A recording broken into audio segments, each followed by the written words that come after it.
महाकारुणिक तथागत भगवान गौतम बुद्ध, परमपूज्य बोधिसत्व डॉक्टर बाबासाहेब आंबेडकर यांच्या स्मृतीला विचारानं तितक्याच पूजनीय असलेल्या त्यांच्या प्रतिमेला अभिवादन.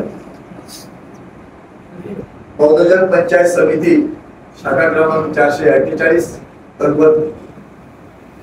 प्रबुद्ध सेवा संघ या दोन्ही संस्था शाखांच्या विद्यमाने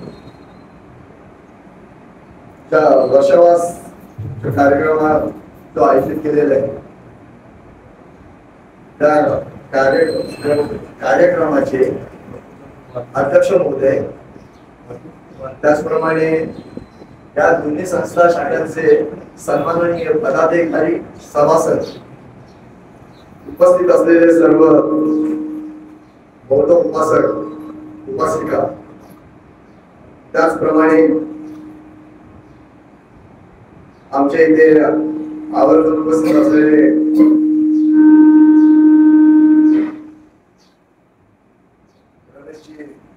कदम साहेब, बौद्धाचार्य आणि आमचे स्नेही विजय जाधव साहेब, विशेष अगदी विरारवरून आलेली आमची छोटी भगिनी, आमची लेक आहे ती भगिनी, आता सार्वजनिक ठिकाणी बोलतो आपण, अर्पिता शिर्के आमची लेक आहे, विशेषत्वाने आज इथे उपस्थित आहे, तिला सुद्धा अभिवादन. आणि जमलेल्या सर्व उपासक उपासिका, बाल मित्रांनो, आपल्याला सर्वांना माझा मैत्रीपूर्ण जय भीम. आताच सूत्रसंचालकांनी माझं नाव तर जाहीर केलं, माझं नाव वेगळं सांगण्याची गरज नाही. माझं नाव शरद रघुनाथ पवार, ओळख पण सांगितली की इथे मी गेली 25 वर्ष इथे सातत्याने ठेवून होतो. मधला काळ थोडासा स्थलांतरित झाल्यामुळे इथे उपस्थिती रेग्युलर नसते, तरी देखील या संस्थेविषयी, या शाखेविषयी विशेष अशी एक आस्था आहे, एक प्रेम आहे, एक मैत्री भावना आहे. ज्या वेळेस या ठिकाणी मी येतो कामानिमित्त, त्यावेळेस या विहाराला आवर्जून हजेरी लावतो आणि हा वर्ग हजर, या वर्गाला हजेरी लावतो मी. असो, आज माझा विषय आहे जैन मंगल अट्टगाथा. ही गाथा मला अत्यंत जवळची आहे आणि तितकीच महत्वाची आहे. त्याचं कारण असं की अगदी मी लहान असताना, इयत्ता तिसरीत असताना माझ्या वडिलांनी एक दिवसामध्ये ही गाथा माझ्याकडनं पाठ करून घेतली. आणि त्यावेळेस काय जास्त अशी पुस्तकं नव्हती, मोठं साहित्य त्यावेळेस उपलब्ध नव्हतं. तर वडिलांनी एक एक गाथा मला पाठीवर लिहून दिली आणि हे पाठ करत होतो. मी 2-3 वेळा त्याचं रिव्हिजन करून बाबा झाली पाठ म्हणून टाकलो. असं करता करता या 8 गाथा मी एका दिवसात पाठ केल्या आणि संपूर्ण ती गाथा माझ्याकडनं संध्याकाळची म्हणून घेतली. आणि मला वाटले की ही गाथा ज्या वेळेस तुला वेळ मिळेल त्याचे पठण करत राहा. त्यावेळेस फक्त सुरुवातीला मला त्रिसरळ पंचशील आणि भीमस्तुती एवढंच फक्त येत होतं. नंतर थोडासा मोठा झालो आणि मग थोडासा आजूबाजूला बघायला लागलो, तर आपले लग्न विशेष पद्धतीने होतात आपल्या इकडची बौद्ध पद्धतीची, त्याच्यातही जैन मंगल अट्टगाथा ऐकायला मिळाली. नंतर थोडासा अजून मोठा झालो, गव्हर्नमेंट पाणी, बांद्रा गव्हर्नमेंट पाणी माझं वास्तव्य होतं. थोडासा साईड ट्रॅक झालो, भरकटलो, थोडासा संमिश्र वस्ती आहे, सगळ्यांबरोबर वावरायला लागलो. इकडचं सगळं थोडस झापळलं गेलं. पण 2003 ला एक विशिष्ट माझ्यामध्ये परिवर्तन झालं. आणि जर माझे वडील श्रामणेर दीक्षित आहेत, तर अधिकृतपणे मला काहीतरी असायला हवं माझ्याकडे, कारण माझ्या मुलांना म्हणजे त्यांच्या नातवांना बाबांनी तरबेज करून ठेवलं होतं. पण मला त्याच्यातलं काहीच कळलं. आणि वडिलांना आता ह्या वयामध्ये सांगत बाबा मला शिकवा म्हणून बोलणं पण ते जरासं योग्य वाटलं नाही. म्हणून स्वतःच आंतरिक प्रेरणेने की आपल्याला काहीतरी या बौद्ध धर्माचं अधिकृत असायला हवं, म्हणून मग मी चैत्यभूमी इथे जे पौदाचार्य शिबिर असतं त्या शिबिरामध्ये मी स्वतः दाखल झालो आणि काही अधिकृत माहिती मिळवली. आणि त्यावेळेस बनते बी संघपाल यांनी ही जयमंगल अर्थगाथा अत्यंत सविस्तरपणे 2 सेशन म्हणजे 2 दिवस आम्हाला ती ही गाथा शिकवत होती आणि नेमकेपणाने आम्हाला ती गाथा समजली. आणि मग असं समाजात वावरताना आपल्याला लग्न वगैरे आहेतच, हे आपल्या लग्नापुरतीच ही गाथा आपण म्हणतो. तर केवळ ही लग्नापुरतीच गाथा आहे का, ती लग्नासाठी तयार केलेली गाथा आहे का? बरं, आता हे जर म्हटलं तर त्रिपिटकामध्ये या गाथेचा काही कुठे उल्लेख नाही. हे त्रिपिटक झालं तर भगवान बुद्धांच्या परिनिर्वाणानंतर त्यावेळेच्या जे विद्वान बौद्ध भिक्षू आहेत त्यांनी ही गाथा तयार केलेली आहे. ही गाथा नंतर तयार केली आणि ती परित्राण पाठामध्ये समाविष्ट करण्यात आली. आणि त्याच्यानंतर आपण जर पाहिलं तर ह्या गाथेचं नंतर जी तयार झाली ती भगवान बुद्धांच्या जीवनाशी निगडीत आहे. ही गाथा तयार झाली पण ह्या गाथेतले प्रसंग त्रिपिटकामध्ये, नंतर जी विद्वान भिक्षूंनी जी तयार केलेली गाथा आहे ते प्रसंग ह्याच्यामध्ये ते त्रिपिटकामध्ये. आणि मग नंतर थोडस बौद्ध साहित्य चालल्याच्या नंतर मला कळलं की कुठल्या कुठल्या ह्याच्यामध्ये या विखुरलेल्या का प्रसंग आहेत तिथे. आणि मग ते कळल्याच्या नंतर बोललो की हे आपल्या समाजामध्ये जायला पाहिजे. होतंय काय, आपण धर्मांतरित बौद्ध आहोत. जो भगवान बुद्धाच्या काळाच्या नंतर जी प्रतिक्रांती झाली आणि जो धर्माचा नाश झाला तिथला जो असणारा बौद्ध ते त्याचं आचरणशीलता नष्ट झाली आणि तिथे वेगळं काहीतरी त्याच्यावर थोपवण्यात आलं आणि तो त्याचंच अनुकरण करायला लागला. बाबासाहेबांच्या या धर्मक्रांतीच्या नंतर जे परिवर्तन झालं आणि त्याच्यानंतर आपल्याला काही गोष्टी आपल्याला माहिती मिळायला लागली. आणि ही माहिती मिळत असताना बाबासाहेबांनी 1950 साली श्रीलंकेला जाऊन ह्याच एका कारणासाठी त्या गाथा तिथे त्यांचे मित्र गुण दिले की ह्यांच्याकडून ती गाथा म्हणून घेतल्या, त्याचं रेकॉर्ड बनवलं आणि इथे येऊन काही विद्वान बौद्ध भिक्षूंच्या सल्ल्याने अधिकच्या गाथा इथे ग्रथित करून आज ते पुस्तक आपल्याकडे उपलब्ध आहे. आणि मग कोणत्या प्रसंगी कोणत्या तुमची दिनचर्या कशी असायला पाहिजे, कोणत्या प्रसंगी काय म्हणायचं आहे, कोणत्या प्रसंगी काय म्हणायचं आहे, असे संपूर्ण मग ते याची त्या पुस्तकामध्ये यादी दिलेली आहे. आणि त्याप्रमाणे आम्ही धार्मिक जीवन व्यतीत करत असतो. त्याच्यात ही लग्नातली गाथा. आणि जर ही लग्नामध्ये जर म्हणत असतो तर ह्याच्यामध्ये थोडासा माणूस संभ्रमित होतोय.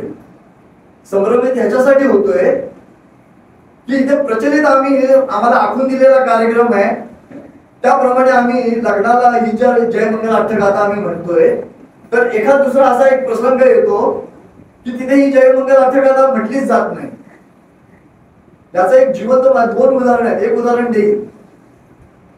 2011 किंवा 12ला माझ्या मामे भावाचं लग्न होतं इकडे गावी आणि त्या लग्नाला आम्ही गेलो होतो. ते लग्न व्यवस्थित त्यावेळेच्या पद्धतीने जयमंगल अर्थगाथा वगैरे म्हटली.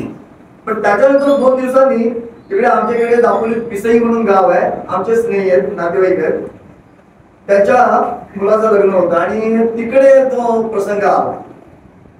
आता नातेसंबंध असल्यामुळे ह्या लग्नाला गाडी होती म्हणून आम्ही संपूर्ण लवाजमासहित आम्ही गेलो. थोडस माहिती असायला पाहिजे म्हणून बोलतोय. आणि लग्नाला उपस्थित असताना लग्न सुरू झालं. तिकडे थोडेसे आता सर्वसाधारण आपला ड्रेस कोड व्हाईट, जो बौद्धाचार्य असो अथवा उपासक असो, पांढरे शुभ्र कपडे घालून आपण ते संपूर्ण हे करत असतो. तिथे थोडस विसंगती होती की कुठेतरी वेगळ्या कलरचे, थोडासा नामोल्लेख करत नाही, वेगळ्या पद्धतीने ते इकडे 3 माणसं तिकडे 3 माणसं, गळ्यात काहीतरी पट्टा पिट्टा बांधलेले. आणि तिथे महामंगल सूत्र घेतल्याच्या नंतर सपसुख गाथा म्हटली गेली. सगळ्यांच्या हातात फुलं आहेत, आमच्या हातात फुलं. मी आता इकडे बाहेर पडवीच्या ओट्यावर असा आम्ही सगळे उभे होतो, सगळी माणसं मांडवामध्ये बसलेली आहेत. सबसूट गाथा झाली आणि ते इकडे तीन तिकडे तीन, ते त्या नवरा नवरीला मदत करत होते, हार घ्या हे करा. आणि मग ते सबसूट झाल्याच्या नंतर त्यांनी फुलं टाकली, साधू साधू म्हटलं, त्या लोकांनी फुलं टाकली. आणि मग माणसाच्या हातात फुलं आहेत, कारण त्यांना माहितीये जय मंगल अटकायचा बाकी आहे. आमच्यावर तो पगडा बसलाय ना, 56 नंतर आमच्यात जे परिवर्तन झालं की जय मंगल अटकायचा आम्हाला माहिती आहे. तर तिथे त्याच्या हातात फुलं आहे, सगळे असेच आहेत. वरून सांगितलं गेलं की फुलं टाका, लग्न लागलं म्हणून. त्यावेळेस ती फुलं टाकली गेली, सगळी चुळबुळ मांडवामध्ये चुळबुळ आजूबाजूला. असं कसं आहे काय जयंत अटकायचा का नाही? आता थोडस माझ्या नातेवाईकांमध्ये माहिती, थोडस मी धार्मिक याच्यामध्ये वावरतो, माझ्या कानाशी लागले, काय शरद जयमंगल अटकायचा का नाही? आता मी काय स्टेजवर जाऊन त्यांची कॉलर पकडू,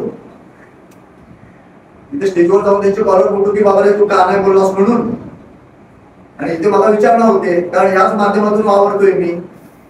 मग शेवटी ती बाजू मारून नेण्यासाठी मी त्यांना म्हटलं की बघा, इथे वेगवेगळ्या संस्था कार्यरत, जशी बाबासाहेबांनी स्थापन केलेली भारतीय बोधो महासभा आहे, इकडे आमच्या मुंबईमध्ये मोठेजन पंचायत आहे, त्याच्यानंतर इकडे तुमच्याकडे सेवा संघ आहे, अजून इकडे कुठल्या कुठल्या प्रत्येकाला तो अधिकार आहे. आणि ज्या संस्थेमार्फत जे हे बोलवलेले आहेत त्यांच्यावर वेगळ्या पद्धतीचे संस्कार झालेले आहेत आणि त्यांना ही गाथा कदाचित नको असेल, आणि म्हणून त्यांनी त्यांच्या संस्कार पद्धतीने त्यांना तो हा विवाह केलेला आहे, बाकी काय नाही, प्रत्येकाला तो अधिकार आहे. तर अशा पद्धतीने माणसं संभ्रमित झाली की नेमकं काय. दुसरा एक प्रसंग होता इकडे मुंबईचा, वरळीचा, माझ्या ऑफिस मधलाच होता, तो सांगत नाही आता मी. तर तिथे पण माणसं अशी संभ्रमित झाली.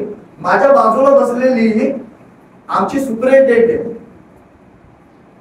ही ब्राह्मण पुरोहित, आणि असंच तिथे पण ही जयमंगल अटकायचा नाही म्हटलं, तो बोधाचार्य पुण्यावरून आलेला.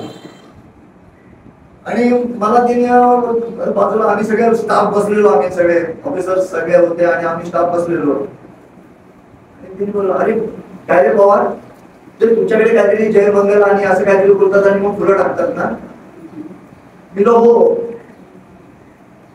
मग मी हळूच म्हटलं, मॅडम तो काय बोलला त्याच्याशी मला समजलं, पण तिथे तो काय बोलला ते मलाच कळलं नाही, मला मी काय सांगू. आणि असं कुठे टप्प बसलो. होतंय काय की अशा काहीतरी एक दोन घटना घडतात, एक प्रचलित कार्यक्रम आपण दिलेला आहे त्याच्याप्रमाणे आम्ही वागत चाललेलो आहोत, आणि मध्येच असं काहीतरी होतं आणि माणसं संभ्रमित होत आहे, हे काय आहे की ते काय. आणि बरं दुसरं असं की येणारे आमचे जे बोधाचार्य वगैरे असतात, आता इथे लिहिले अष्टगाथा.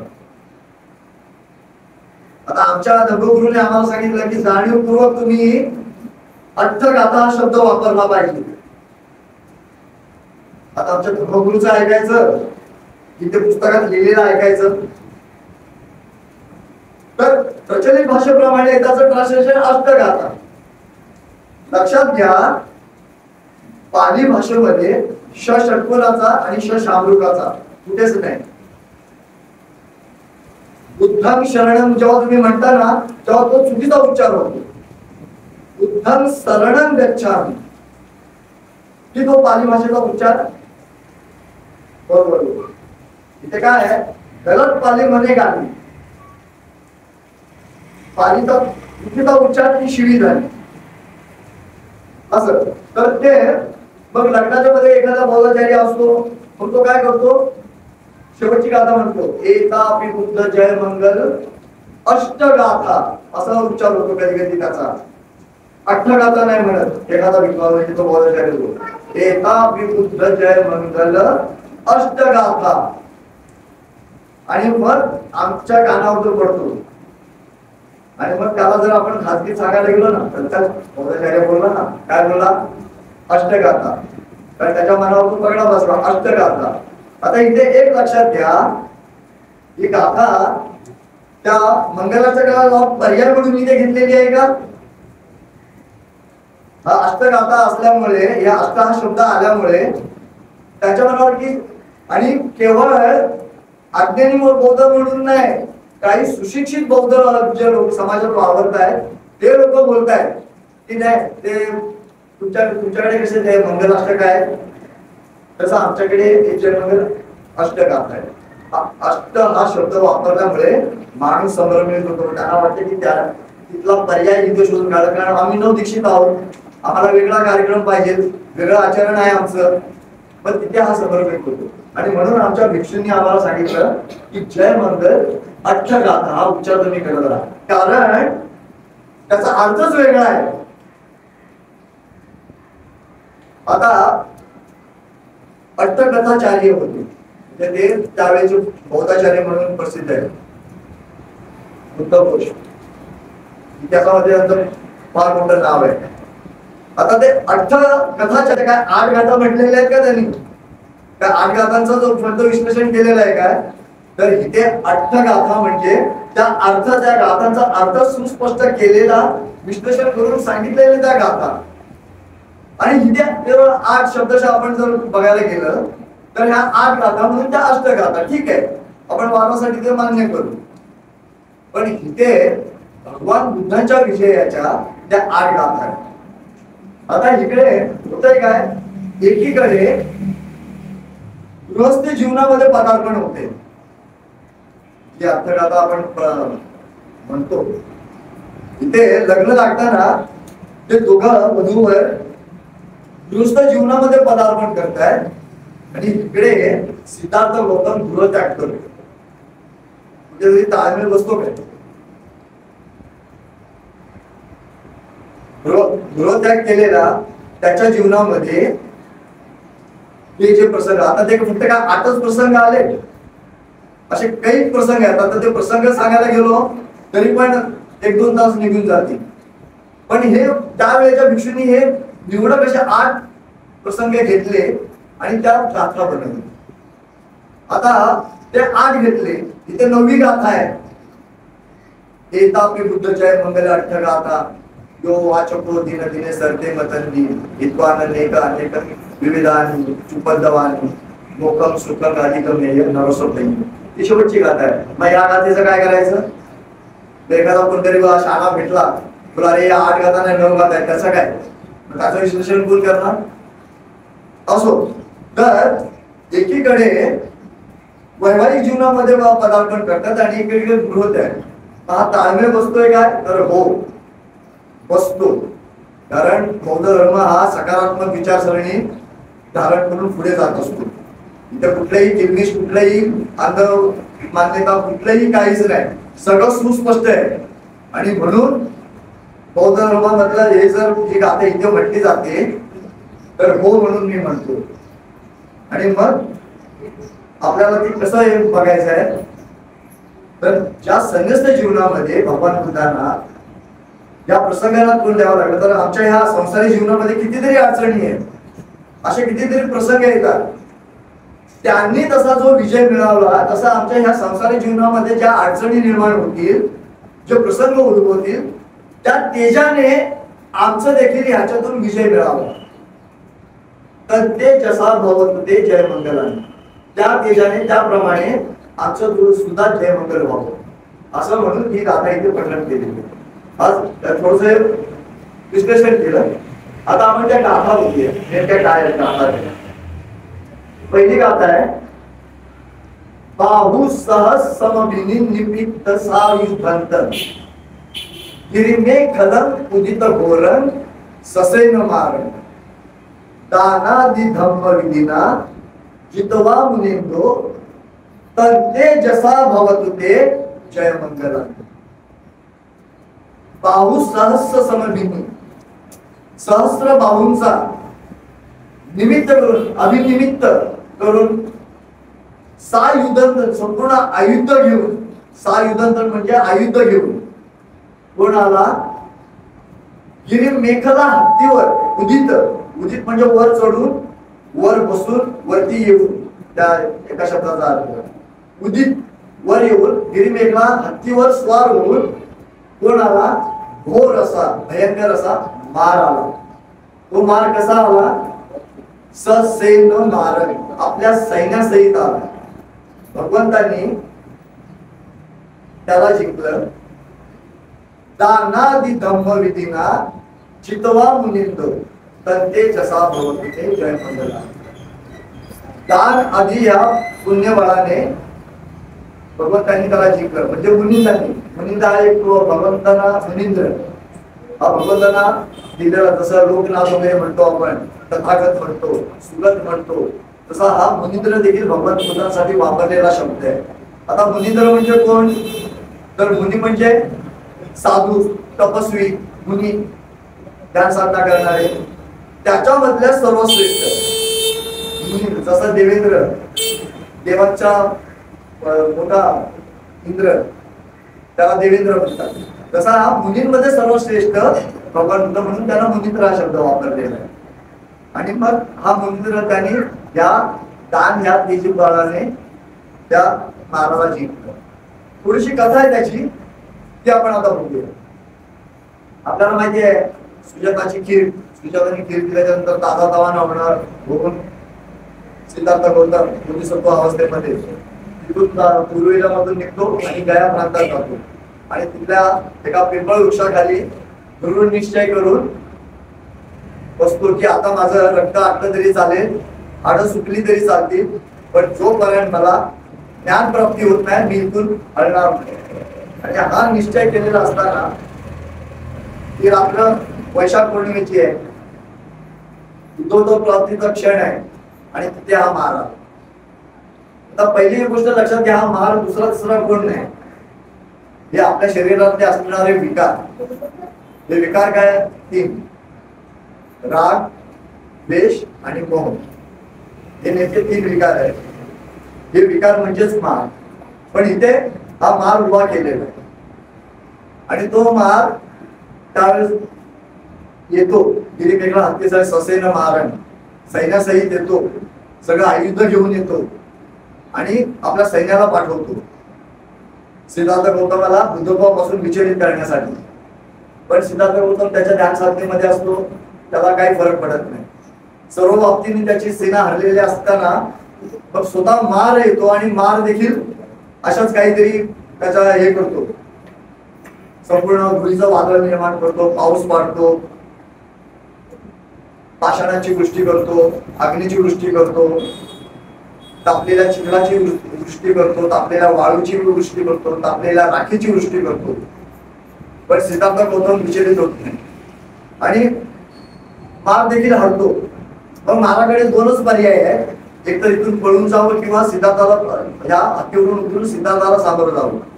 मार दुसरा पर्याय स्वीकारतो, हत्तीवरून उतरतो आणि सिद्धार्थाला सामोरा जातो आणि सिद्धार्थाला म्हणतो की सिद्धार्था तू इथून निघून जा, नाहीतर माझ्या सेनेकडून मी तुझा पराभव करेन. बोधिसत्व सिद्धार्थ म्हणतात, अरे मारा, मला तुझ्या ह्या सेनेची पारख आहे.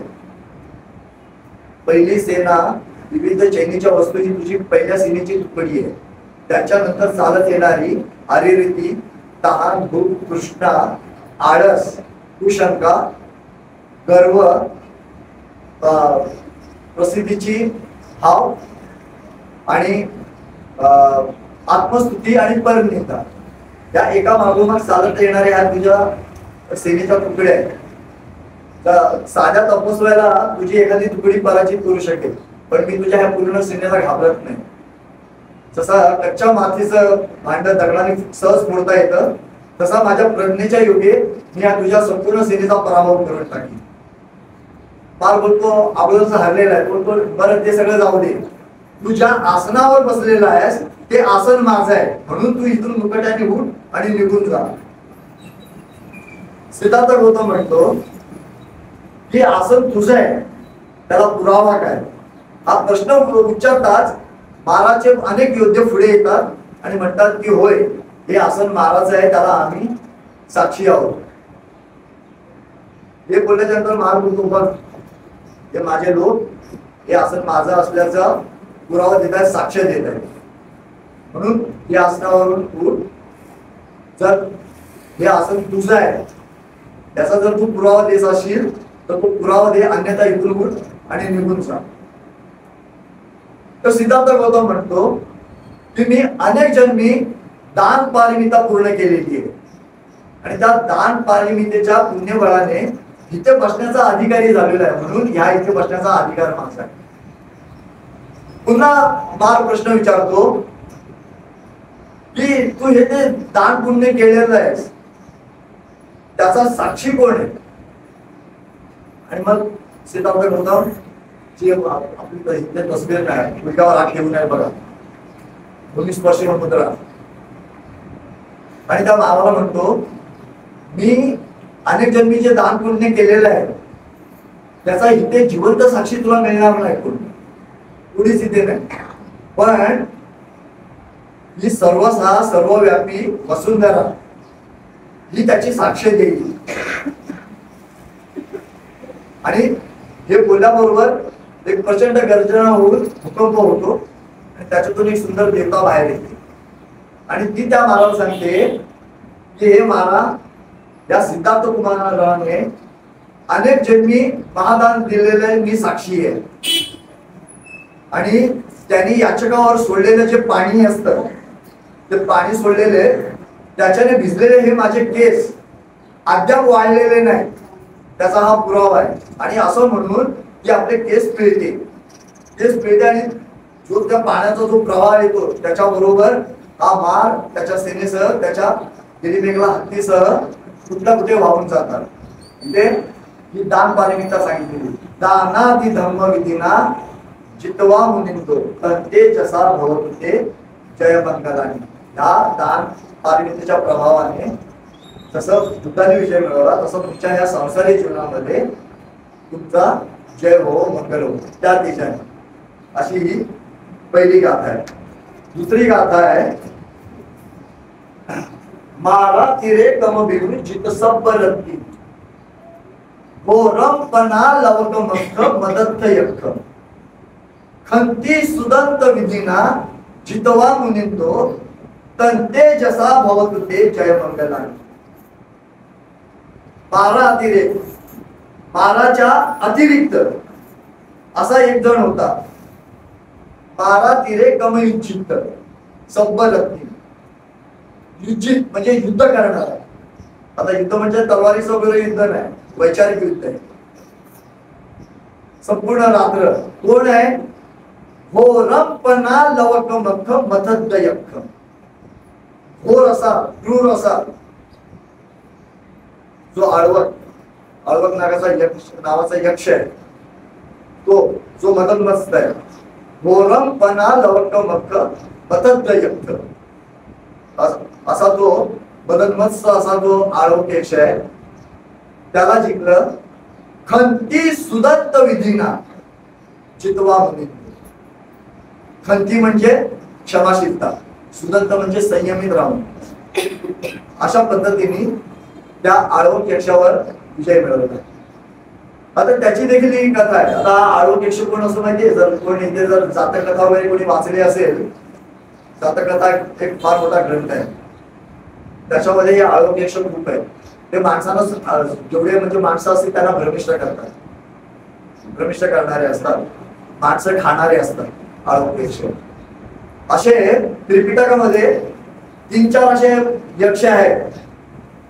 सातगिरी यक्ष आहे, हेमंत यक्ष आहे, त्याच्यानंतर हा आळवक यक्ष आहे. असे 3-4 यक्ष आहेत की त्यांनी संपूर्ण जम्बूद्वीप भयकंपित केला होता. त्याच्यातला हा आळवक यक्ष फक्त त्यांनी एकच विचार केला, मी आळवा. हा शब्द जेव्हा त्यांनी उच्चारला, अख्खा जम्बूद्वीप त्यांनी भयभीत करून ठेवला होता. एवढा क्रूर असलेला हा यक्ष, जो असा यक्ष जो क्रूर, भगवान बुद्धाने देखील त्याची आज्ञा पाळली. भगवान बुद्धांना देखील तो म्हणाला की तो उठ, बाहेर जा. आणि भगवान बुद्ध पण तेवढ्या संयमितपणे उठले आणि बाहेर गेले. त्याची थोडीशी कथा आहे ती आपण बघूया. इथे ही कथा सुत्त पिटक नावाचा जो ग्रंथ आहे, सुत्त पिटक, विनय पिटक आणि अभिधम्म पिटक असे जे पिटक आहे, त्याच्याला हा सुत्त पिटकामध्ये एक ग्रंथ आहे सुत्त निपात. त्या सुत्त निपातामध्ये पूरक वर्गामध्ये हा आळवक यक्ष आलेला आहे आणि ही त्याची कथा आहे. तर त्यावेळेस कथा थोडक्यात सांगतो मी. त्यावेळेचा आळवक नगरीचा राजा शिकारीला गेलेला असतो जंगलामध्ये आणि शिकार करून थकलेला असताना एका ठिकाणी झाडाच्या ठिकाणी तो थोडासा पहुडतो. आता तो सगळा भाग त्या आळवक यक्षाच्या अखत्यारीतला असतो आणि हा राजा पडलेला असतो. तो आळवक यक्ष त्याला पकडतो की तू माझं भक्ष्य आहेस, मी तुला खातो असं बोलल्यावर राजा बोलतो, अरे मी राजा आहे, मला कशाचं माझ्या परीक्षेचं काय होईल. बोललो ते काय ना, मी तुला खातो. बोला असं हे बघ. राजा त्याला म्हणतो, थोडासा चर्चा करतो की मी तुला दररोज एक माणूस आणि तुला पर्याप्त भोजनाची व्यवस्था करतो, मला सोड. आळवक यक्ष म्हणतो, तू राजवाड्यात गेलास आणि जर हे तुझे वचन तू विसरलास तर त्यावेळेस तू मला खा. ज्या याच्यावर त्याला सोडून देतो. राजा राजवाड्यात येतो, आपल्या मंत्रिमंडळ अमात्यासही चर्चा करतो की मी अशा अशा पद्धतीने सापडलो होतो, असा मी सुटून आलो, काय करायचं चर्चा करतो. आणि मग तो अमात्य म्हणतो की आपल्या या मध्ये बरेच कैदी आहेत, एक एक आपण आळवक यक्षाकडे पाठवतो. आणि राजाला ती योजना पटते. राजा त्याला अनुमोदन करतो, ठीक आहे पाठवून द्या. आणि मग दर दिवशी त्या आळवक यक्षाकडे एक एक माणूस पाठवला जातो. तिथे प्रजेमध्ये परिणाम असा होतो की कळतं प्रजेला की कैदी लोकांना हा राजा आळवक यक्षाकडे पाठवतो. इकडे सगळे गुन्हे व्हायचेच बंद होतात, नवीन कोण आरोपी सापडतच नाही, गुन्हेगार सापडत नाही, परंतु कैदेखाने देत नाही. हळूहळू कैदखाना रिकामी होतात, माणसं कमी होत जातात. अमात्य पुन्हा राजाकडे येतो की कैदखान्यातली माणसं कमी होत चालली, काय करायचं. पण कैदखान्यातली माणसं कमी झाली की इथले आपल्या राज्यातली म्हातारे लोक आहेत ज्यांचं काहीच काम नाही, ना घरामध्ये काम आहे ना देशासाठी काम, त्यांना घेऊन जातो आणि ते राजा आज्ञा देतो त्याप्रमाणे जातो. थोड्या दिवसांनी पुन्हा त्याचा अमात्य येतो. राजा म्हातारी माणसं कमी होत, आता काय करायचं. आता तरुणांना तर देऊ शकत नाही, तरुण ही शक्ती असते ना राज्याची, यंगस्टर शक्ती असते, ताकद असते आपल्या राज्याची, ती कशी देणार. आणि म्हणून जी लहान उपासलेली मुलं आहेत, जन्मलेली मुलं आहेत, ती आळवक यक्षाकडे पाठवा म्हाताऱ्या सप्ताच्यानंतर. इकडे प्रजेला कळतं की राजाने हे फर्मान सोडले की म्हातारे गेल्यानंतर आमची लहान बाळं जातील तिकडे. आणि हे जेव्हा समजतं प्रजेला, तेव्हा गरोदर स्त्रिया आणि ह्या लेकरवाल्या स्त्रिया आपल्या मुलांना घेऊन परराज्यामध्ये पळून जातात.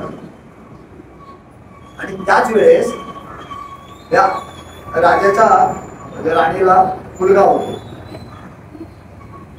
आता म्हातारे संप्रदायात मुलाची आपल्या मुलाची पाहिजे, सगळी मुलं गेलेली आहेत. आणि हे सगळं भगवान बुद्ध आपल्या प्रज्ञा चक्षुने बघतात. भगवान बुद्धांचे एक वैशिष्ट्य आहे की सकाळी उठल्याच्या नंतर करुणा मैत्री ध्यान करत असतात आणि त्या करुणा मैत्रीच्या कक्षेमध्ये कोण येतंय ते बघत असतात. तर त्यावेळेस हा आळवक यक्ष आणि हा जन्मलेला बाळ राजाचं ते येतं. आणि भगवान बुद्ध म्हणतात की हा आळवक यक्ष त्याच्याकडे स्वतःपन्न होण्याची पारणीत आहे आणि हा जन्मलेला जे बाळ आहे त्याच्याकडे अनागामी होण्याची पारणीत आहे. आणि म्हणून भगवान बुद्ध त्या आळवक नगरीला जातात आणि या आळवकाच्या महालात बसतात ध्यान करत.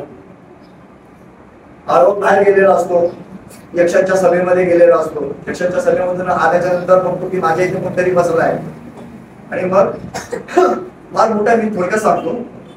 तो बघतो की इथे श्रवण बसलाय आणि मग तो म्हणतो, श्रवण उठ बाहेर जा. भगवान बुद्ध ठीक आहे तुला जातो. बाहेर गेल्याच्या नंतर थोड्या वेळाने तो यक्ष म्हणतो की श्रवण आत ये. भगवान बुद्ध आतमध्ये येतात. पुन्हा म्हणतो श्रवण उठ बाहेर जा. तेवढा संयमितपणे भगवान बुद्ध ठीक आहे मित्रा बाहेर जातो. बाहेर जातात. पुन्हा म्हणतो श्रवण आतमध्ये ये. आतमध्ये आल्यानंतर थोड्या वेळाने पुन्हा म्हणतो श्रवण उठ बाहेर जा, असं 3 वेळा आत बाहेर 3 वेळा होतं. आणि चौथ्या वेळेस जेव्हा तो आरोग्यक्ष म्हणतो श्रवण उठ बाहेर जा, त्यावेळेस भगवान बुद्ध म्हणतात की ती बाहेर जात नाही, तुला जे करायचंय ते तू कर. त्यावेळेस तो विचारत होतो की हा कोणतरी सिद्ध पुरुष असला पाहिजे, त्याच्यावर परीक्षा घ्यायची. आणि म्हणून आरोग्यक्ष म्हणतो श्रवणा, मी तुला काही प्रश्न विचारले, त्याचं उत्तर दिलंच नाही तर मी तुला विक्षिप्त करेन, म्हणजे तुला वेध लावेन, तुझं हृदय विदीर्ण करीन, तुझी छाती फाडून टाकीन आणि तुझ्या पायाला धरून गंगेच्या पार फेकून देईन. तिथं म्हणतात या संपूर्ण महामाराच्या साम्राज्यामध्ये, या ब्रह्मलोकामध्ये, देवलोकामध्ये, श्रमण आणि ब्राह्मण सहित मनुष्य लोकांमध्ये असा मला एकही प्राणी सापडत नाही, दिसत नाही की जो मला विक्षिप्त करेल, जो माझं हृदय विदीर्ण करेल आणि माझ्या पायाला धरून गंगेच्या पार फेकून देईल, असं मला कोणच दिसत नाही. ठीक आहे, तरी पण तुला जे विचारायचंय तू ते विचार. त्यावेळेस आरोग्यक्ष प्रश्न विचारतो. आरोग्यक्ष विचारतो की ह्या लोकांमध्ये मनुष्याचं श्रेष्ठ धन कोणतं, कशाचा अभ्यास केल्याने सुख प्राप्त होतं, सर्व रसामध्ये मधुर रस कोणता आणि कोणतं जीवन श्रेष्ठ जीवन समजलं जातं. हे 4 प्रश्न आहेत. मग भगवान बुद्ध त्या प्रश्नाची उत्तरं देतात की ह्या लोकात मनुष्याचं श्रद्धा हे श्रेष्ठ धन आहे. उत्तर देतात सद्धम्माचा अभ्यास केल्याने सुख प्राप्त होते, सर्व रसामध्ये सत्याचा रस हा मधुर रस आहे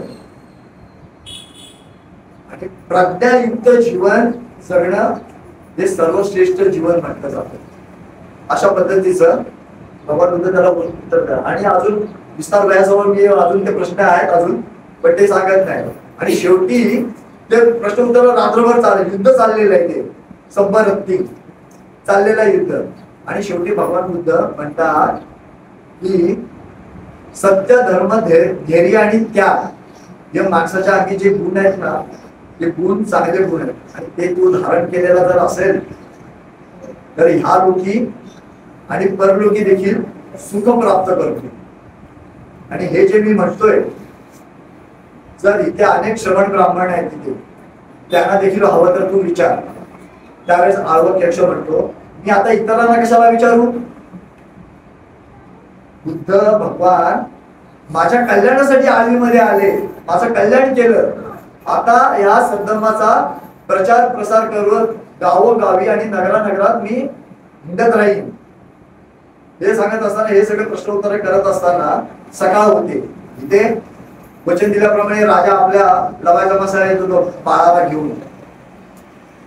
राजा येतो बाळाला घेऊन आणि बघतो राजा, अरे इथे तर बुद्ध आहे, एकदा आता काय आघाडीत काय होणार नाही, सगळं मंगलमयच होईल असं म्हणून भगवान बुद्धांना तो राजा अभिवादन करतो आणि ते बाळ भगवान बुद्धांच्या हातात घेतो.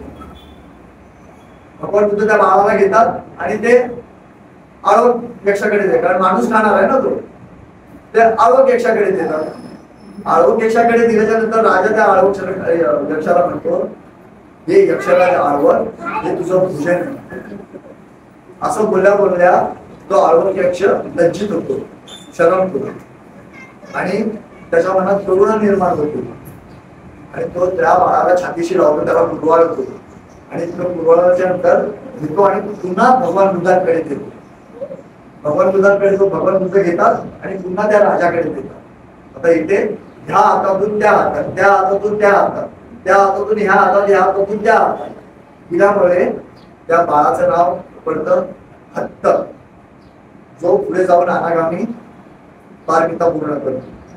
तर इथे भगवान बुद्धांनी त्या आरोग्यक्षाला कसं जिंकलं, खंती सुदंत विधीना, क्षमाशीलता आणि संयमित राहून त्याला जिंकलं. त्या गाथेचा एक सविस्तर अर्थ. तिसरी गाथा आहे, नालागिरी गजवरण अतिमत्त भूतन, दावगी चक्क मसनीवर सुधारुणंतन, नेतम घुसे कवितीना चितवा मुनिंद्रो, तंते जसा भवतु ते जय मंगलानी. नालागिरी यांची आपल्याला सगळ्यांना माहितीच आहे. भगवान बुद्धांवर सोडलेला सविस्तर सांगू सांगायची आवश्यकता वाटते, कारण आपण बिहारातून नेहमी येतो. नालागिरी कितीतरी वेळा ऐकलेला असेल, कितीतरी वेळा. थोडक्यात सांगतो. नालागिरी मदनमतचा हत्ती असतो, अतिमत्त भूत, उन्मत्त झालेला हत्ती. तिथे देवदत्त आपल्याला माहिती आहे, भगवान बुद्धांचा शत्रू नंबर 3, शत्रू नंबर 3 विरोधक. लहानपणापासून भगवान बुद्धांचा सिद्धार्थ गौतम असल्यापासून तर तो ते सविस्तर सांगत नाही.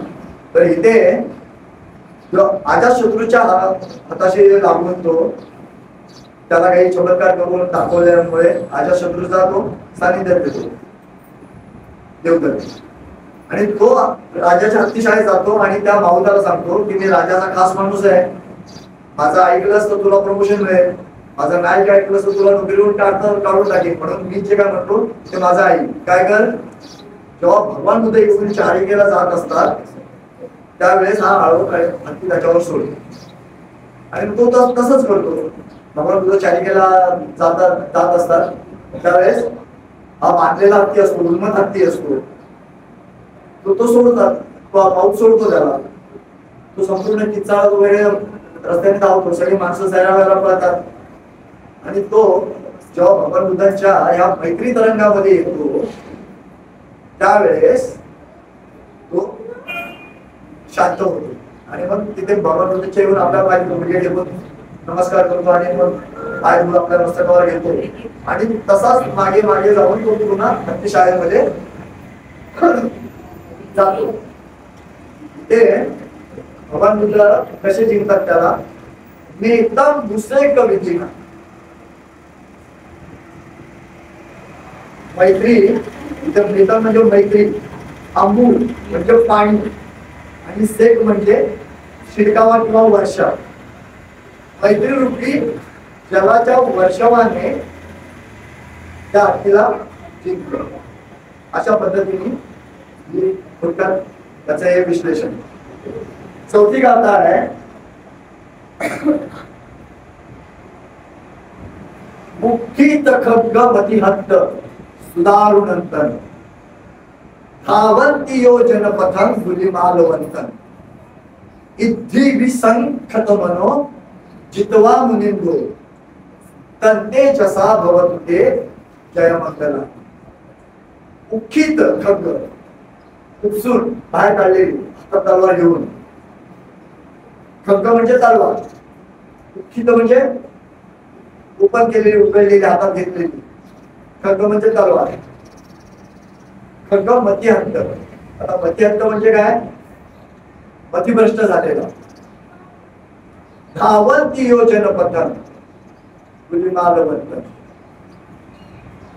धावंती योजन पथं म्हणजे एक योजन पर्यंत धावणारा हा अंगुलिमाल.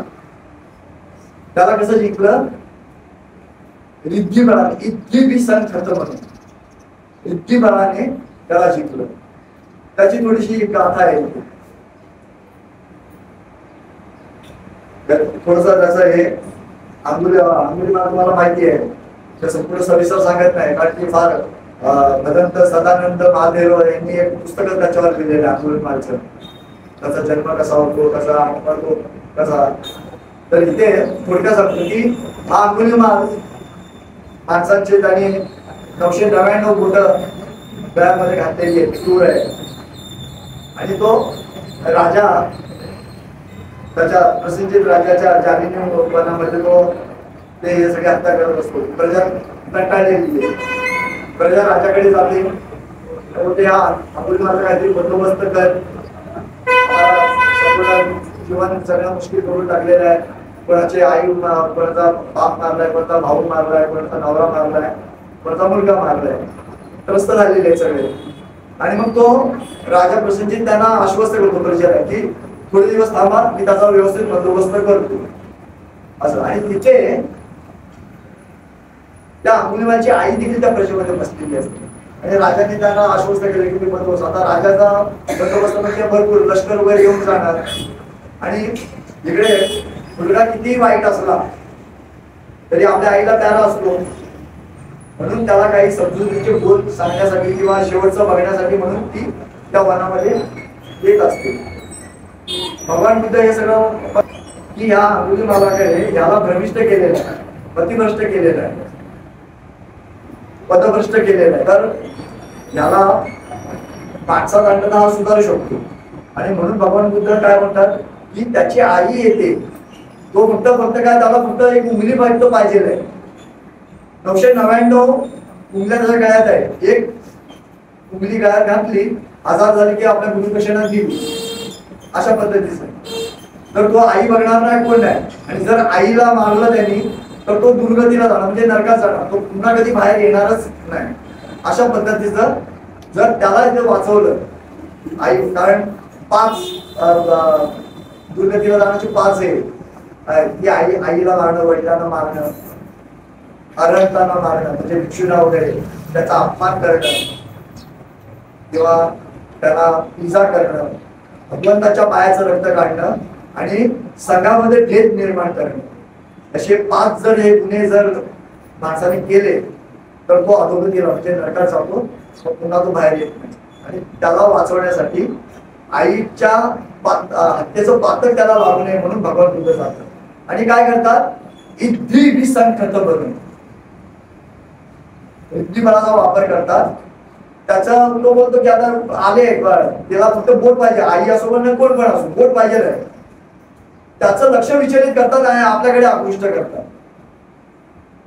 आणि मग तो बोलतो अरे ते 50 जणांचा जथ्था यायला घाबरतो किंवा मी त्यांना पकडतो आणि त्यांचा फरशा पाडतो, 1 योजनपर्यंत जाऊन त्यांना मी मारतो.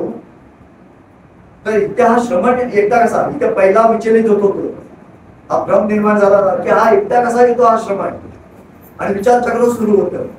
आणि म्हणून तो भगवान बुद्धांच्या मागे तलवार घेऊन धावतो. चित्रपट आहे, आपण बघितलं असेल, एका बाजूला तो भगवान बुद्धांच्या मागे धावतोय, झाडाच्या एका बाजूला त्याची आई असते. आई हे चित्र आहे बघा, एका स्त्रीचं चित्र लागलेलं आहे, चित्र बघा तुम्ही. तर ते तो धावत असतो आणि मग तो म्हणतो, भगवान बुद्ध सापडत नाही, तलवार घेऊन धावत असतो तरी, तिठ्ठं तिठ्ठं श्रवणं तिठ्ठं, श्रवणा थांब, थांब श्रवणा थांब. भगवान बुद्ध म्हणतात अहं तिठ्ठच्च त्वं तिच्छ तिठ्ठं, हे थांबलेलोच आहे, आता तू थांब. पुन्हा तो बोलतो भ्रमिष्ठ, अरे हा चालतोय तरी बोलतोय मी थांबलेला आहे आणि मी धावतोय आणि मला बोलतोय थांब म्हणून. आता इथे हा रिद्धिबल आहे, पण रिद्धिबल आहे तेवढ्यानेच थांबत नाही तो, त्याला फक्त बोट पाहिजे असतं. तर तलवार घेऊन भगवान बुद्ध तो मारायलाच जात असतो. पण इथे जे आपण मार्शल आर्ट म्हणतो ना, मार्शल आर्ट, आमच्या भिक्षूने आम्हाला ते संपूर्ण गोष्ट सविस्तर सांगितलेली. त्याला कराटे, कुंफू कराटे, त्याला मार्शल आर्ट म्हणतात. ते सिद्धार्थ राजकुमार, ती आपली बौद्ध संस्कृतीतला एक भाग आहे तो, ते त्यावेळेच्या राजकुमारांना शिकवली जायची. तर सिद्धार्थ राजकुमार असताना ही विद्या सगळा शिकला होता. आणि भगवान बुद्धांचा एक विशेष गुण आहे, त्यांना आजान भाऊ म्हणतात, हात त्यांचे लांब असतात. इथे अंगुलिमाल तलवार घेऊन देखील तिथपर्यंत पोहोचत नाही. भगवान बुद्ध लांब हात असताना त्याची पहिलं त्याला निशस्त्र करतात. पहिलं त्याला निशस्त्र करतात. कसं, तो तलवार उचलून मारायला येतो, हात वर आहे आणि इथे काही आपल्याकडे जे पॉइंट आहेत, आपल्याकडे ॲक्युपंक्चर म्हणतात त्याला, त्याच्यावर उपचार पद्धती पण आहे. तर तिथे जर वर्मावर जर बोट लागलं, हात लागला, ते त्या एखाद्या माणूस मरू पण शकतो असं. तर ह्याला निशस्त्र करायचं, तर कसं करायचं, तो तलवार उचलून हात हे करतो, भगवान बुद्ध त्याच्या काखेत टच करतात. एका विशिष्ट पॉइंट असतो, तिथे टच केल्यावरच्या नंतर त्याचा हात गळून पडतो, निशस्त्र झाला. तो असं कसं झालं, तो एक भ्रम निर्माण झाला, पण अरे असं कसं झालं. आणि मग भगवान बुद्ध म्हणतात, अहिंसा, जे पूर्वीचं नाव आहे त्याचं संपूर्ण वाचा दे, मग तुम्हाला कळेल. अहिंसा भानावरी, हे जेव्हा शब्द उच्चारतात हे करुणामय शब्द आहे, हे मैत्रीयुक्त शब्द आहे की त्यांनी जेव्हापासून ती हत्या करायची सुरुवात केलेली असते त्याच्या हे नाव कोणी घेतलेलं नसतो, कारण तो मतिभ्रष्ट झालेला आहे, बेभान झालेला आहे. त्याला हे असा आपुलकीचे शब्द कोणी उच्चारलेच नव्हते. जे भगवान बुद्धांनी विचारले की अहिंसका, त्याचं पूर्वीचं नाव अहिंसका भानावरी, तुला पदभ्रष्ट केलंय, हा तुझा मार्ग नाही, तुला मार्गापासून विचलित केलेला आहे, म्हणून तू भानावर आहे. आणि अशा वेळेस तू माझं कोणीतरी नाव, उदाहरण घ्या, तुम्ही अशा कुठल्यातरी एका ठिकाणी गेलेलं आहे आणि पटकन तुम्हाला कोणीतरी नावानिशी हाक मारली, तुम्ही चपाकून येऊन अरे मला कोणीतरी हाक मारली आणि कोणी अरे मी हाक मारले, अरे मग ते मैत्रीपूर्ण व्यवहार होतो ना आपला, अरे खूप दिवसांनी भेटला यार, बरं वाटलं, नातेवाईक असेल, मित्र असेल किंवा ओळखीचा असेल, इथे ही कृती झाली की मला कोणीतरी माझ्या नावाने हाक मारली आणि ती करुणामय पद्धतीने मैत्रीपूर्ण पद्धतीने मला मारली आणि मग तो भगवान बुद्धांना शरण होतो. आणि मग भगवान बुद्ध ते उद्देश करतो की बाबा थांब, आता तुला पदभ्रष्ट केलंय, हा तुझा मार्ग नाही.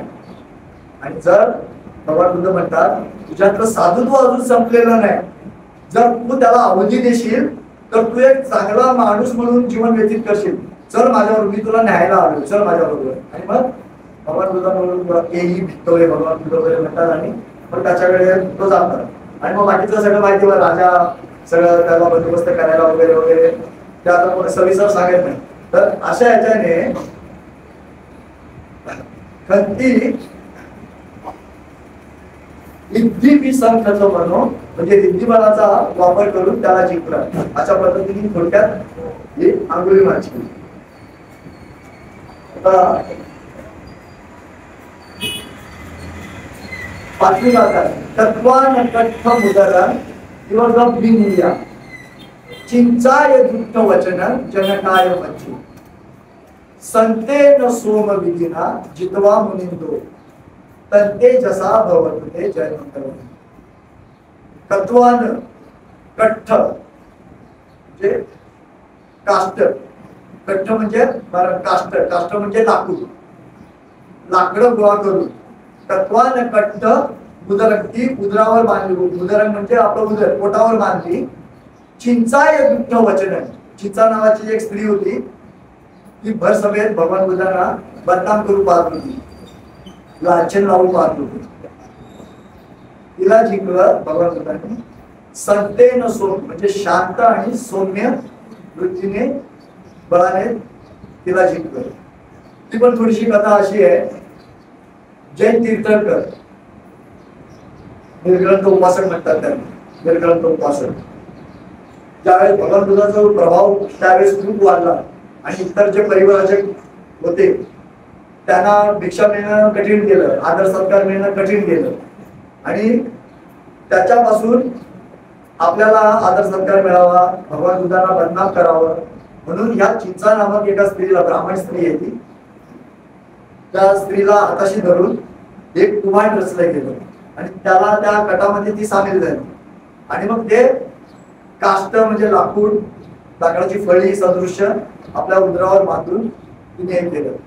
ते का असं केलं की ज्या वेळेस लोक भगवान बुद्धांचं प्रवचन ऐकून संध्याकाळची घरी यायची त्यावेळेस त्या वाटेवरती जात असायची आणि कुठे गेले चालले विचारलं जाते भगवान बुद्धांच्या आरामामध्ये जाते, जाते असं सांगायचे. सकाळची विस्मारलेल्या केसामध्ये आणि कपडे अस्ताव्यस्त लोक सकाळची प्रवचनाला ऐकायला भगवान बुद्धांच्या दर्शनाला जात असत, तेव्हा ती या गंधकुटीतून बाहेर निघून रस्त्याने जात असते. त्यावेळेस ते विचारतात कुठून आली तू? रात्रभर गंधकुटीत होते श्रवण गौतमाच्या, आता घरी चालले. लोक बघतात विस्मारलेले केस आहेत, अस्ताव्यस्त कपडे आहेत आणि कशा अवस्थेत ती चाललेली आहे. त्यानंतर 3 महिने होऊन जाताना ती काष्ट बांधून 9 महिन्याचं सोन घेते आणि जिथे भगवान बुद्ध प्रवचन करत असतात तिथे जाते आणि म्हणते हे श्रवण तुझं बोलणं अगदी लागवी आहे, तरुणींना वश करणं तुझ्या खूप सहज सोपं जातं, पण तशीच मी तुला वश झाली आणि तुझ्यापासून हे मला आता ती बरोबर राहील. पण या बाळाची आणि माझी काही भविष्यातली काही तजवीज तू करून ठेवलीस की नाही, की केवळ तरुणींना वश करणंच तुला येतं, त्याच्या पालन पोषणाची जबाबदारी कोण घेणार? तू घेतोस की इथे अनाथ पिंड बसलेला आहे, प्रसेनजित राजा बसलेला आहे, विशाखा बसलेली आहे, याच्यापैकी कोणाला तरी म्हणतात मला माझी सोय करण्याची त्यांना आदेश दे. आणि भगवान बुद्ध प्रवचन थांबवतात आणि तिला सामोरे जातात आणि म्हणतात भगिनी, जे काय घडलं ते एक तर तुला माहिती आहे, एक तर मला माहिती आहे. तू ते हो, आपल्या दोघांशिवाय कोणाला माहिती असणार? आपल्या दोघांनाच माहिती आहे. आणि ती म्हणते, जे त्याला म्हणते, बघा माझ्या बरोबर सहवास करून हा श्रवण आता मला भगिनी म्हणतोय. आणि जोरजोरात हसते. जोरजोरात हसताना तिला खोकला येतो. खोकत असताना पोट खालीवर होतं. ज्या लाकडं पोटाला बांधलेले जे सून घेतलेलं आहे गरोदरपणाचं सैल होतं, लाकडं खाली पडून जातात, लाकडाची पळी वगैरे पडून जाते. खरं आहे ते समोर येतं. भगवान बुद्ध शांत आहे. संते न सोम विधिना जितवा म्हणतो तंते जसा भवते जय मंगल. शांत आणि सौम्य राहून त्याच्यावर विजय मिळवला. ते सावी गाथ आहे. सच्चन विहाय मती सच्चक वाद के वादा विलोपित मन अति अंधभूतन पय्यापदी पजलितो जितवा मुनिंदो तंते जसा भवते जय मंगल. हा सच्चक आहे. त्यावेळेस आपण एक निर्गंध परिवाराच्या बोलला, पण तो स्वतःला फार बुद्धिमान समजायचा.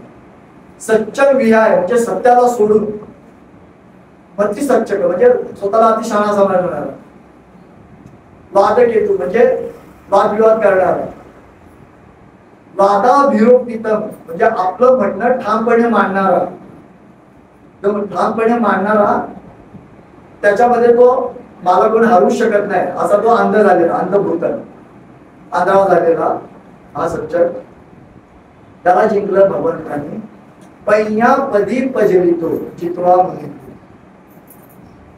प्रज्ञेचा प्रदीप त्याच्या अंतःकरणात प्रज्वलित करून त्याला जिंकलं. त्याची पण थोडीशी ही आहे.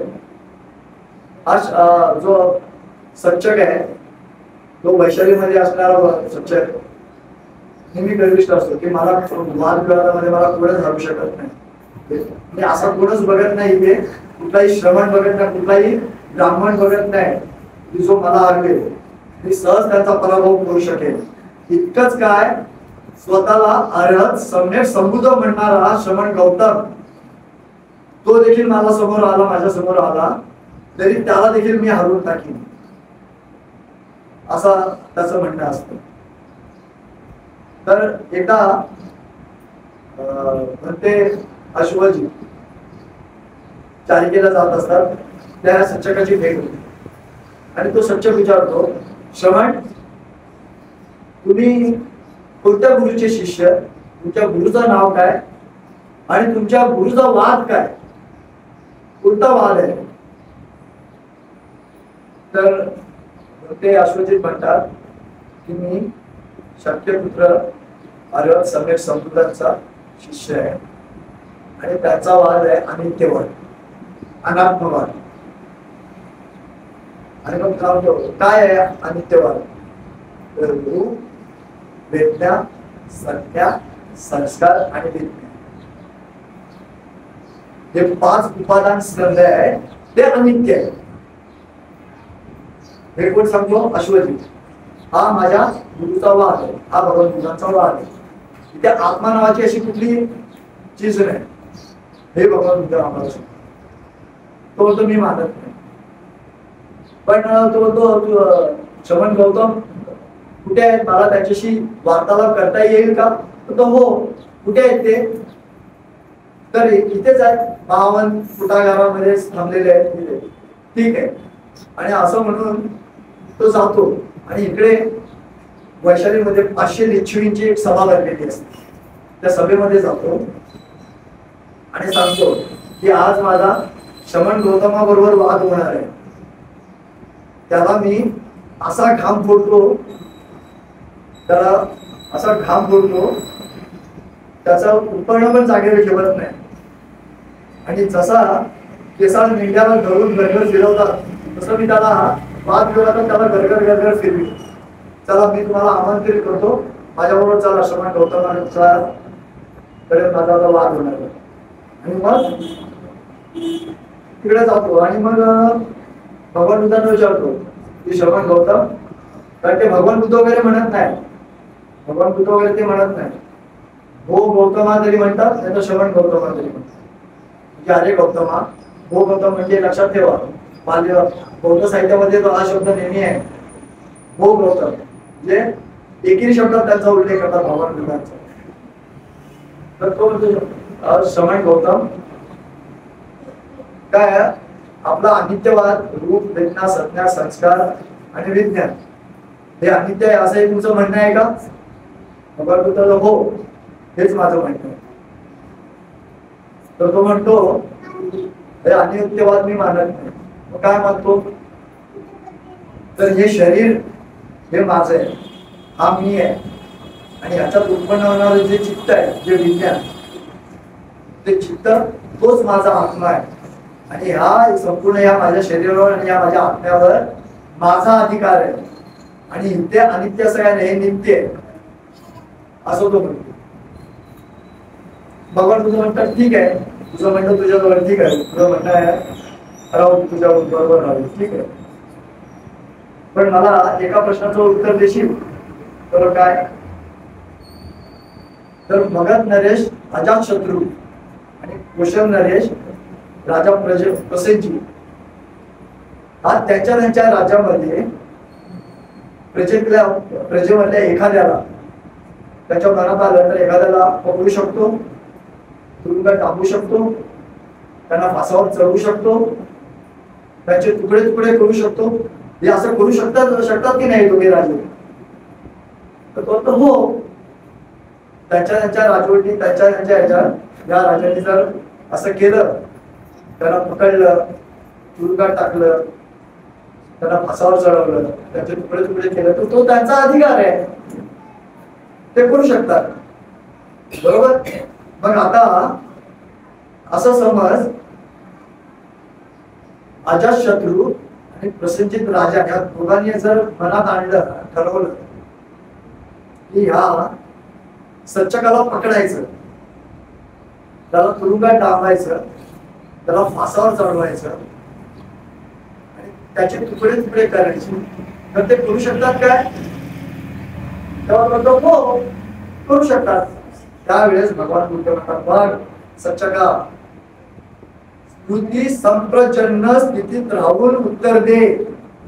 भगवान बुद्ध काय म्हणतात? तुझ्या स्मृती जागृत ठेवून उत्तर दे, झोपेमध्ये बेहोशीमध्ये उत्तर देऊ नको. कारण तू अगोदरच काय म्हटलायस की या शरीरावर माझा अधिकार आहे, हा आत्मा माझ्या ताब्यात आहे, माझा अधिकार आहे. आणि आता तू काय म्हणतोयस की त्याचा राजांचा अधिकार आहे.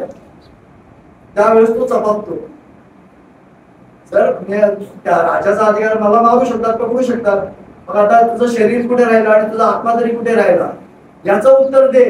बोल सच्चका, बोल, उत्तर दे, गप्प राहू नकोस, सावधगिरीने उत्तर दे. जे अगोदरचं उत्तर बरोबर आहे की आत्ताचं उत्तर बरोबर आहे ते बोल तू. आता तो गप्प राहतो, स्तब्ध राहतो, काहीच उत्तर देत नाही. आणि मग त्याच्यातला एक लिच्छवी, पाचशे लिच्छवी मधला एक लिच्छवी येतो आणि बोलतो अरे बोल सच्चका, बोल, तू बोलला होतास की श्रवण गौतमांना मी घाम फोडीन, श्रवण गौतमाचं उपकरण जागेवर ठेवणार नाही, श्रवण गौतमाला मेंढ्याला धरतात आणि गोलगोल फिरवतात तसं मी गोलगोल फिरवीन. पण आता काय झालं? अरे घाम तर तुला फुटलाय, कपडे तर तुझ्या अंगावरचे खाली पडले आणि गर्भगळीत तर तूच झालाय, स्तब्ध तू राहिलाय. तुझी अवस्था नांगी तोडलेल्या एखाद्या खेकड्यासारखी झालेली आहे की जो इकडे पण जाऊ शकत नाही आणि तिकडे पण जाऊ शकत, जागेवर बोल लवकर. आणि तशा पद्धतीने 500 लोकांसमोर अपमानित झालेला सच्च तुझ्यावर बसतो आणि भगवान बुद्धांची क्षमा याचना करतो, मला क्षमा करा. मग भगवान बुद्ध त्याला क्षमा करतात, तुम्ही आजपासून आपला उपवास आहे. आणि मग दुःख आणि त्याने अनात्माचा बोध प्रज्ञा जागृत करतात. पय्या पदी पजडितो जितवा मुनिंदो तर ते जसा भवते जन्मकरी, त्या तेजाने आपलं देखील असं कोण आपल्याला भेटला शहाणा तर त्या बळाने आपलं कल्याण होतं. अशा पद्धतीचं 7वी गाथा.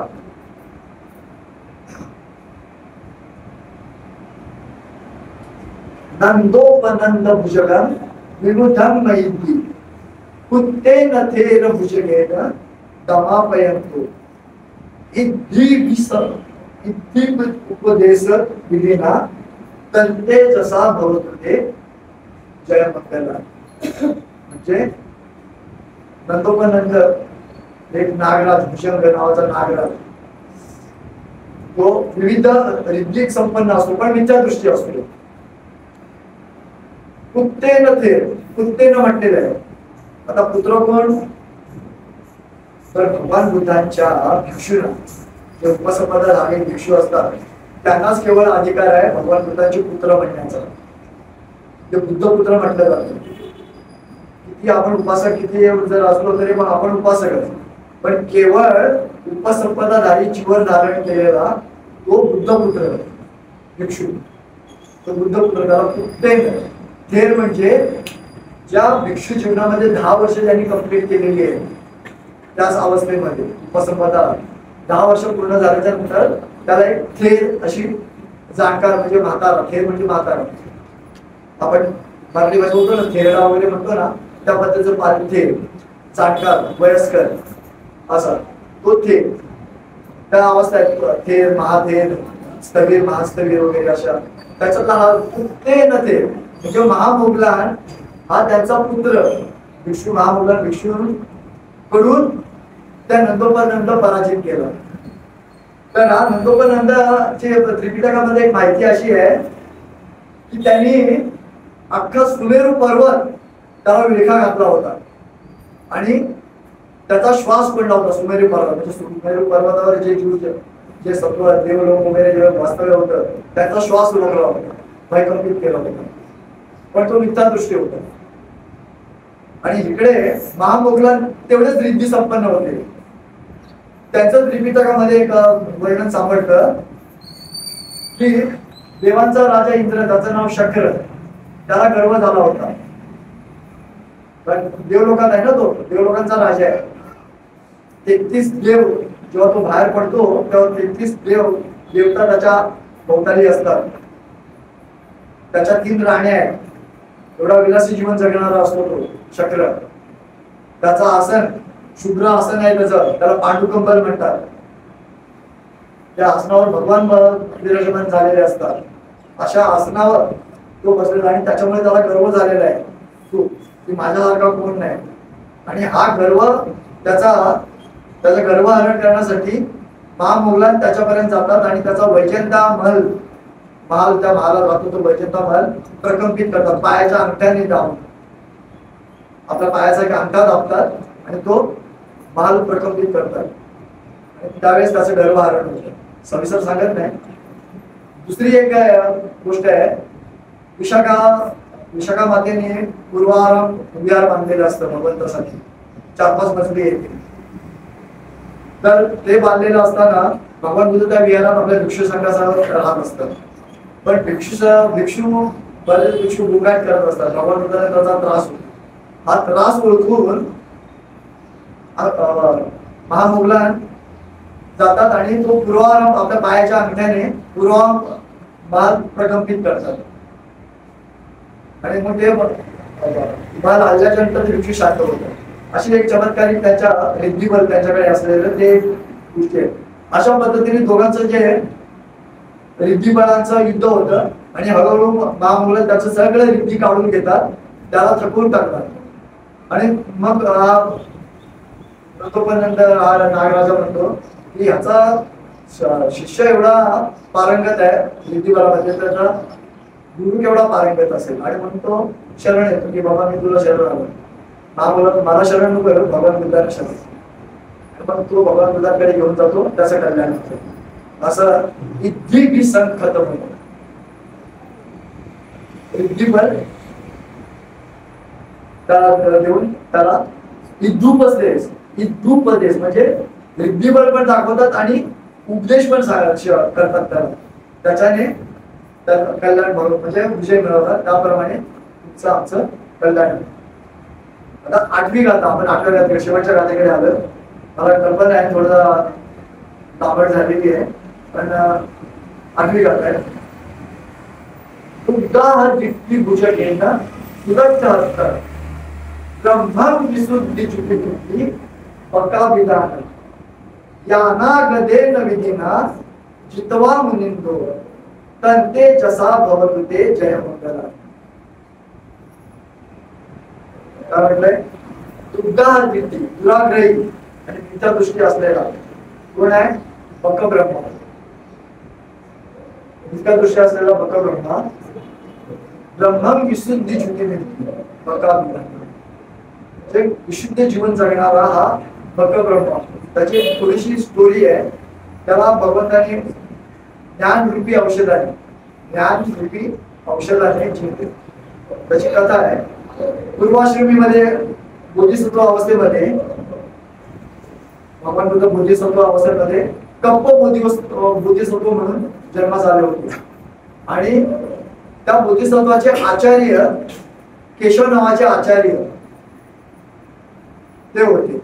आपल्या 8 ध्यान पारंगत करून 8 ध्यानामध्ये आणि रिद्धिबलामुळे एक विशुद्ध जीवन जगल्यामुळे तो ब्रह्मलोकी उत्पन्न झाला. बक ब्रह्मलोकी उत्पन्न झाला. आणि तिथे त्याची मित्रदृष्टी झाली की ब्रह्मलोक म्हणजे सर्वात उंच. आता ह्याच्या पुढची कुठली अवस्था नाही, हीच शेवटची अवस्था आहे. आणि मनुष्याचं 100 वर्ष आयुष्य आहे, त्यांचं 1000 वर्षाचं आयुष्य असल्यामुळे त्यांना वाटतं की आम्ही अमर आहे. ही मिथ्यादृष्टी त्याला एक झालेली असते. आणि अशा या मिथ्या दृष्टीमध्ये तो गुरफटलेला. भगवान बुद्ध म्हणतात की ह्याला या मिथ्या दृष्टीमधून बाहेर काढायचं.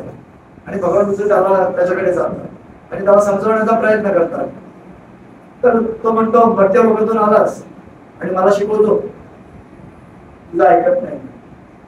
तरी पण आता आलायस तर तो रिद्धिबल संपन्न आहे.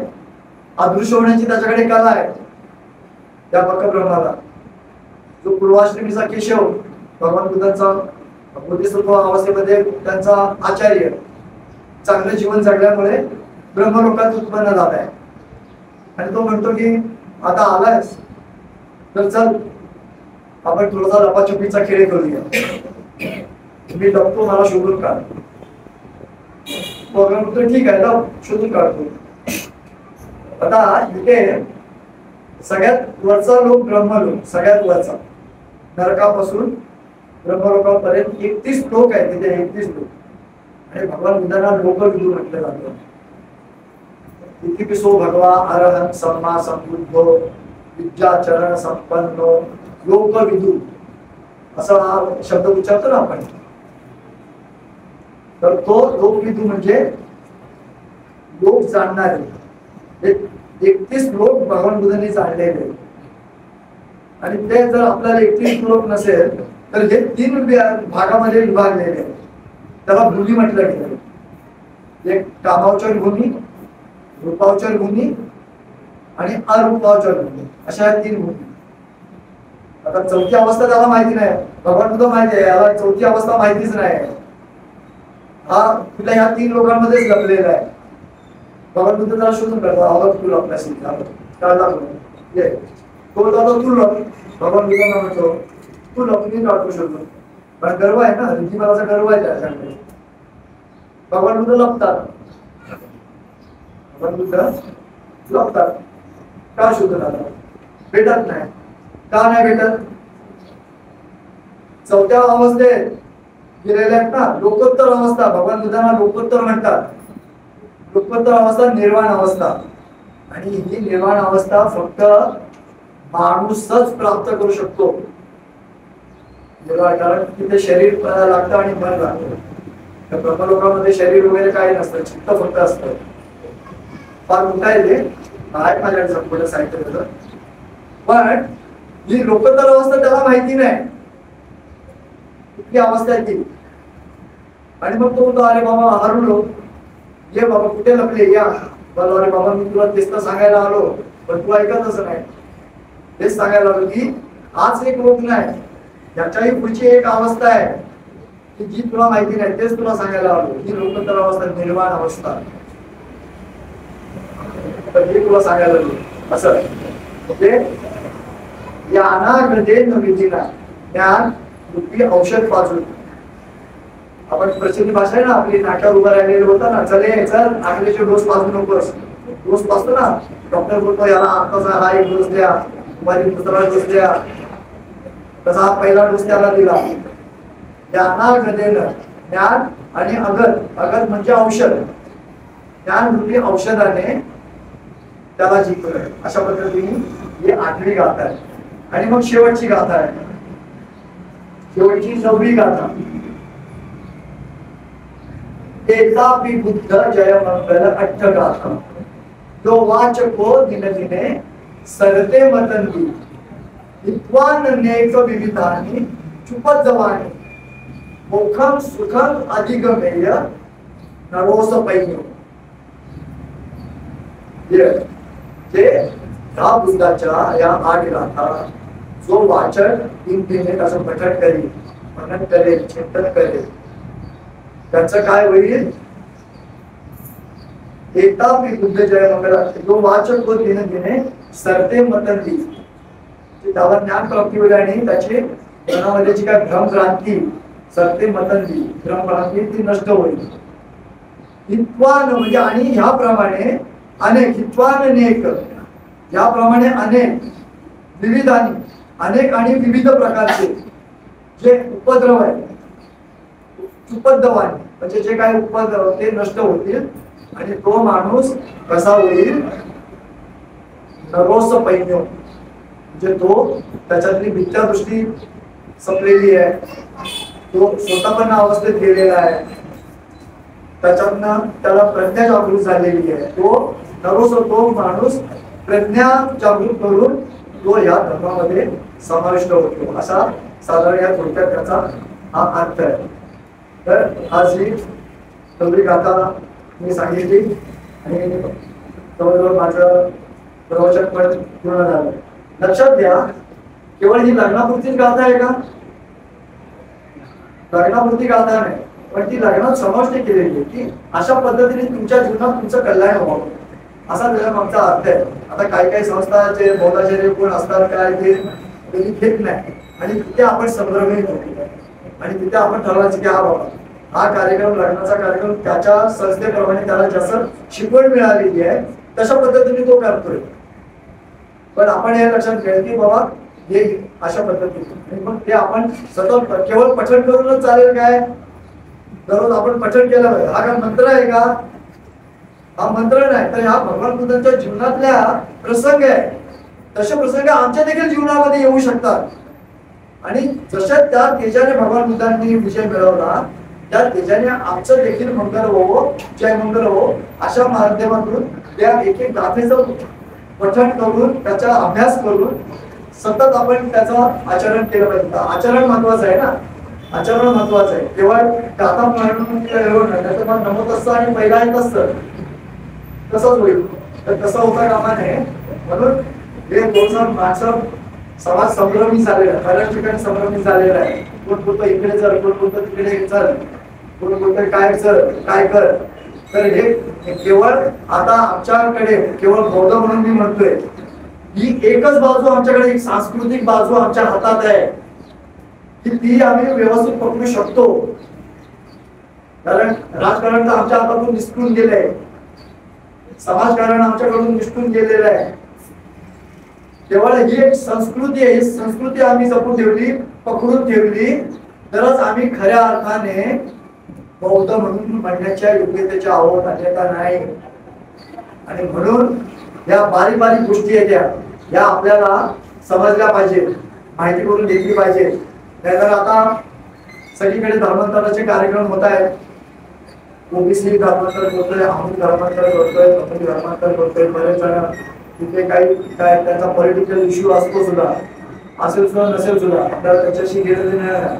पण एक लक्षात घ्या, 2006ला हनुमंत उपरे काका एक त्याच्या काहीतरी 45 ओबीसीना घेऊन इथे धर्मांतर करणार होते, पण पहिल्या काळामध्ये त्यांचं निधन झालं आणि त्याच्यानंतर त्यांचा मुलगा 2007 ला काहीतरी ते धर्मांतर झालं, पण त्याचा इतका काही गाजावाजा झाला नाही, पण ते धर्मांतर झालं. अशा अनेक ओबीसी इतर येत आहेत बौद्ध धर्मामध्ये. बाबासाहेबांनी सांगितलंय आपल्याला, बाबासाहेबांचं वाचा, बाबासाहेबांनी सांगून ठेवलंय की तुम्ही आधी बौद्ध बना. जरा आम्हाला धमक आम्ही सिनियर आहे ना, 68 वर्षाचे सिनियर आहे आम्ही, 68 वर्षाचे सिनियर आहे आम्ही ना. मग बाबासाहेबांनी त्यावेळेस 56 साली सांगितलं की तुम्ही आधी बौद्ध बना, इतर नंतर बौद्ध होतील. ब्राह्मण पण बौद्ध होतील, ते शेवटी बौद्ध धर्म स्वीकारतील, त्यांना शेवटचं ठरू द्या. बाबासाहेब म्हणाले त्यांना शेवटचं ठरू द्या, तुम्ही आधी बौद्ध बना. म्हणजे काय म्हणा, ही त्या चालीरीती, ही संस्कृती आत्मसात करा, नाहीतर तो बाहेरचा येणारा कोणतरी आपल्याला तुम्हाला भ्रमिष्ट करून टाकेल. हा त्याच्या गर्भित अर्थ आहे बाबासाहेबांचा की हा म्हणजे तुम्ही आधी बौद्ध बना, म्हणजे तुमचं आचरण बघून इतर लोक येतील. आता लक्षात घ्या, हे जे धर्मांतरित होतात त्यांच्या एखाद्या पुढाऱ्याने बोलला की आम्ही तर आता, तुम्ही सिनियर आहे, 68 वर्षाचे तुम्ही सिनियर आहे बौद्ध. पण आता आमच्या समाजातले प्रत्येक ओबीसी समाजातले प्रत्येक जण 5-5 तुमच्या कुटुंबात देतो, त्यांना बौद्ध धर्म शिकवा. आहे आमची तयारी, बौद्ध समाजाची तयारी आहे का 5-5 जणांना घेऊन बौद्ध धर्म शिकवण्याची? आणि आम्ही बोलतोय भारत बौद्ध वैज्ञानिक. बाबासाहेबांचं स्वप्न, बाबासाहेबांनी कधी स्वप्न बघितलं नाही. दिवसाचे 23 तास जागृत अवस्था होती, झोपलेले असताना देखील नानकच्या लोकनीच्या पुस्तकाची हलवाल केल्यावर बाबासाहेब जागे झालेले आणि बोलले अरे नानक अजून गेला नाहीस, ते लिखित आहे सगळं. ते जागृत अवस्थेमध्ये बाबासाहेब आहे, स्वप्न बघितलेलं नाही, ध्यास आहे. तुम्ही सारा भारत बौद्ध वैज्ञानिक आणि ती पुढे आमच्यावर ठेवली आहे. ही एक संस्कृती आम्ही आता पकडून जर व्यवस्थित ठेवली तरच आम्ही बौद्ध बनू, अन्यथा नाही. या ठिकाणी आपण सगळ्यांनी शांतचित्ताने ऐकून घेतलं. अक्षरशः मी आपल्याला धन्यवाद देतो, आपले खूप खूप आभार मानतो की माझं हे वक्तव्य आपण शांतचित्ताने ऐकून घेतलं, अत्यंत संयमितपणे ऐकून घेतलं. हे आपला अत्यंत ऋणी आहे. आज मला इथे बोलण्याची जी संधी मिळाली आणि मला थोडासा वेळ पण वाढवून मिळाला, त्यामुळे मी आयोजकांचे पण आभार मानतो, सर्वांचे आभार मानतो. आणि जे मी पुण्य अर्जित आज केलेले आहे ते सर्वप्रथम मी म्हणजे दिवंगत वडील पवार